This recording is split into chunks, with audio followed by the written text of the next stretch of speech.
Naka-full alert ang security forces sa mga voting center sa Cotabato City karong adlaw.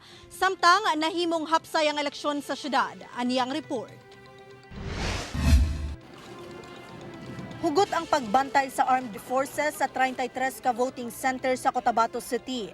Sa Rojas Central Elementary School sa Barangay Rosary Heights 12, dunay naka-standby nga Marines, kapulisan ug mga tangke gawas sa tulunghaan. Gipaniguro sa otoridad nga paigo ang security forces sa maong voting center. Sanglit duol kini sa nahitabuan sa pagpamusil niadtong Oktubre 23 asa 3 ka tawo ang patay lakip ang duha ka kandidato sa pagkabarangay kagawad ug usa ka residente. Kapulisan ang nagsilbi nga electoral board sa maong voting center human mi back out ang 12 ka mga magtutudlo.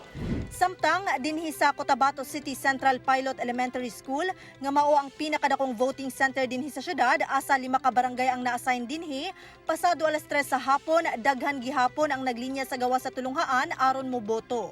Gilimitahan sa otoridad ang gidaghanon sa mga residente nga dungan mosulod aron malikayan matod pa ang stampede.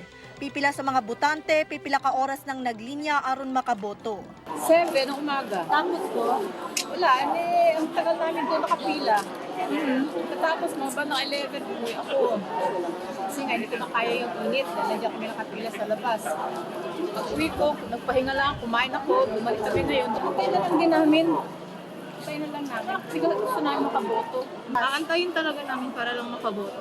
Ganun yung dedication namin para mag-boto. Sumala sa Cotabato City Police Office, nagmalinaon matod pa ang botohan sa lungsod karong adlaw.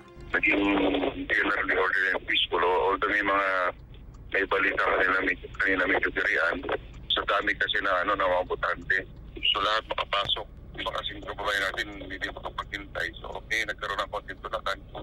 Pero initially wala na po naulat na sa time. Kauban si Gary Balantay sa kamera. Ako si Abby Caballero para sa One Mindanao.